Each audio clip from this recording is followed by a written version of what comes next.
bahwa mereka itu sangat senang jika Secret Number akan tampil kembali di tahun ini.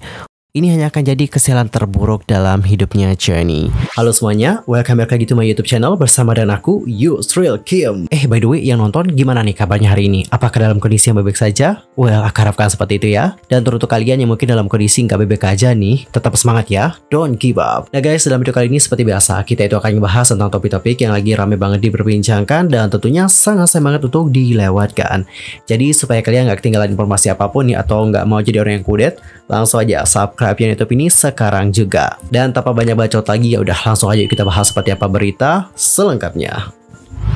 Well guys, untuk berita pertama ini ada berita yang kurang menyenangkan, datangnya dari serial Jennie The Idol yang katanya akan berakhir lebih awal.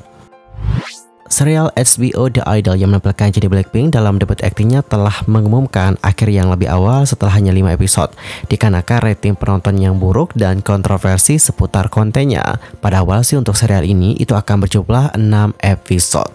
Adapun untuk acara ini menggambarkan bagaimana kehidupan seorang bintang idol pop dan orang-orang di sekitarnya di dunia hiburan Los Angeles dengan penampilan dari penyanyi pop terkenal dunia The Weeknd dan juga Lily Rose Depp. Akting Jennie juga mendapatkan perhatian besar di Korea. Pada bulan Mei, acara tersebut juga diundang ke bagian non-kompetitif Festival Film Cannes ke-76, yang mana ini juga merupakan hal yang tidak biasa untuk sebuah serial. Dan ini semakin meningkatkan ekspektasi publik pada kala itu. Namun sayang banget sejak dirilis, The Idol telah menerima kritik keras karena adegannya yang terlalu eksplisit dan juga rangkaian tarian provokatif Jennie dengan seorang penari pria telah menerima ulasan yang negatif. Beberapa fans dari Jennie juga menyatakan ketidaknyamanannya dengan kostum terbuka dan garis sensasional yang ditampilkan dalam serial itu. Meskipun demikian, The Weeknd yang merupakan aktor utama dan juga co-producer di acara itu telah mempertahankan konten kontroversialnya, mengklaim bahwa itu dimaksudkan untuk memberi pemirsa perspektif yang berbeda tentang ketenaran dan popularitas. Meskipun telah dibantah oleh HBO, penayangan singkat acara tersebut ditambah dengan penerimaan negatifnya membuat tidak jelas apakah The Idol akan diperbarui untuk musim kedua atau tidak. Dan setelah berita itu diterbitkan, berikut adalah bagaimana reaksi dari netizen Korea yang sudah disampaikan di situs Teku. Itu adalah yang terburuk sih sepanjang masa. Fakta bahwa mereka berencana menayangkan season kedua sebenarnya sudah nggak ada harapan lagi. Ini hanya akan jadi kesialan terburuk dalam hidupnya Jennie. Ngapain ya mereka pergi ke Cannes kalau seperti itu? Ini benar-benar konyol. Aku tidak mengerti kenapa dia harus memintangi itu. Tayangannya benar-benar kesialan untuknya. Gak habis pikir sih kalau mereka itu benar-benar berpikir untuk membuat season keduanya. Well, jadi seperti itulah bagaimana reaksi dari netizen Korea setelah mendengarkan berita yang satu ini. Dan bagaimanakah pendapat kalian? Nanti langsung aja ya sampaikan di kolom komentar. Di sisi lain, outlet media terkenal Forbes mengklaim bahwa Jennie memenuhi syarat untuk nominasi di Emmy Awards yang bergengsi. Pada tanggal 19 Juni, outlet itu mengatakan bahwa Jennie mungkin melakukan lebih banyak aktivitas akting dan juga solo, sambil tetap menjalankan tugasnya sebagai member Blackpink. Mereka pun mengatakan, penampilan Jennie di The Idol membuatnya memenuhi syarat untuk penghargaan bergengsi, termasuk Emmy. Namun masih harus dilihat apakah dia akan diajukan sebagai penantang gelar yang didambakan atau tidak. Selain itu, musik yang diasosiasikan dengan acara tersebut mungkin membuka pintu baginya untuk dipertimbangkan ke dalam nominasi Grammy dalam berbagai kategori. Wow, amazing banget sih Jennie. Ya, kita harapkan semoga Jennie masuk ke dalam nominasinya dan juga memenangkan penghargaan. Amin ya. Dan lanjut kita masuk ke topik yang kedua, yaitu tentang Secret Number yang diduga akan tampil kembali di konser KCON Saudi Arabia. Jadi guys, baru-baru ini penggemar Secret Number atau Loki dibuat heboh nih dengan bagaimana cuitan dari Twitter konser Saudi.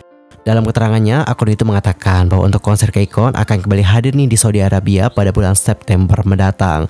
Bahkan mereka juga mencantumkan video penampilan Secret Number tahun lalu ketika menjadi salah satu penampil di KCON Saudi. Dan yang menarik adalah bagaimana statement mereka yang mengatakan bahwa mereka itu sangat senang jika Secret Number akan tampil kembali di tahun ini. Wow, amazing banget. Jadi mereka juga emang benar-benar kayak menantikan juga bagaimana penampilan dari Secret Number di KCON Arab Saudi. Seperti yang kalian tahu bahwa penampilan Secret Number di KCON Arab Saudi yang membawakan beberapa lagu pada kali itu, salah satunya Dum Cita, itu memang sangat legend juga sih menurut aku ya. Karena di sana outfit mereka meskipun benar-benar tertutup tapi udah out of the box banget. Aransemen musiknya juga beda banget, koreografinya apalagi, dan antusiasme para penonton di sana juga benar-benar luar biasa. Dan bagaimana nih pada akhirnya? Akankah Secret Number akan menjadi line up di konser KCON Arab Saudi 2023? Dan seperti aku lansir dari kpopchart.net, disebutkan bahwa ini sebenarnya hanya merupakan bentuk apresiasi dari pihak konser Saudi. Mereka juga belum dapat memastikan kehadiran girl group K-pop tersebut.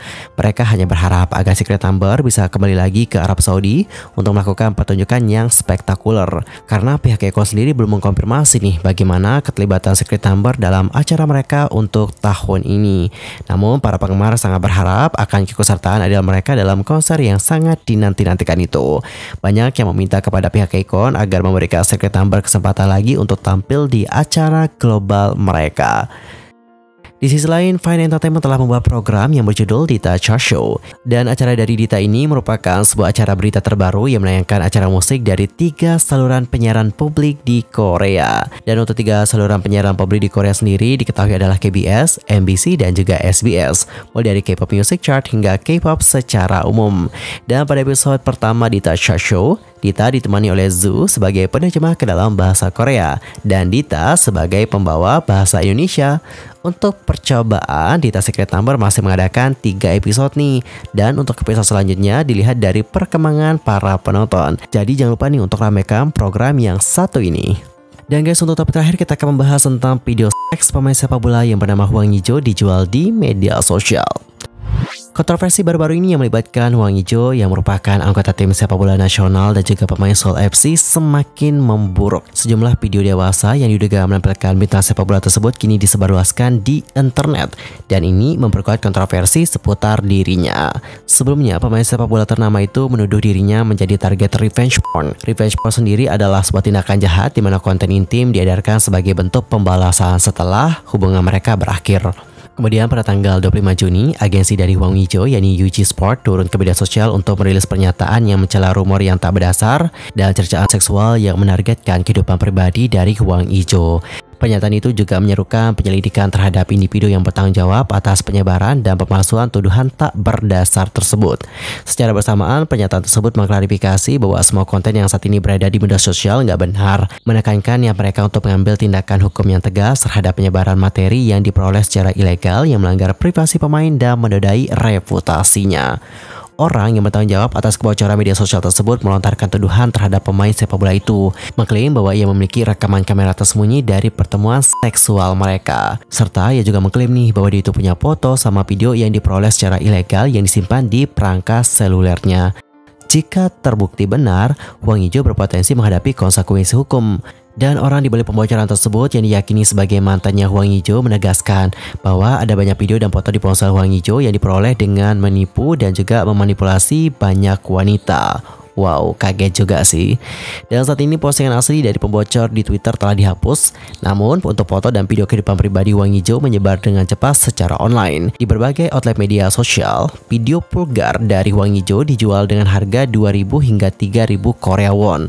Ada yang tahu rupiahnya berapa? Antar komen ya. Situasi ini kemudian menimbulkan kekhawatiran di kalangan netizen yang khawatir akan potensi kerugian yang ditimbulkan pada wanita yang muncul dalam video tersebut dan juga pencemaran nama baik Hwang Ui-jo sendiri. Berdasarkan undang-undang tentang kasus khusus mengenai hukuman kejahatan kekerasan seksual, individu yang mendistribusikan, menjual, menyewakan, menyediakan, ataupun secara terbuka menampilkan atau menyaring materi yang difilmkan bertentangan dengan keinginan subjek itu dapat menghadapi hukuman penjara hingga 7 tahun atau denda hingga 50 juta Korea won. Sementara itu, Hwang Ui-jo saat ini dikontrak dengan FC Seoul hingga tanggal 30 bulan ini dan secara aktif mengejar karir di Eropa. Well teman-teman, topik tadi juga sekaligus menutup perjumpaan kita untuk hari ini dan kita akan jumpa lagi di next video, tentunya dengan informasi yang lebih hangat dari video hari ini. Dan aku juga mohon maaf ya jika ada kesalahan baik dalam ucapan, sikap, tindakan, and everything. I'm so sorry banget. Dan jika ada salah informasi, mohon banget koreksi dari kalian semua. Oke, nanti koreksi ya di kolom komentar. See you next time and goodbye. Selamat beraktivitas ya teman-teman.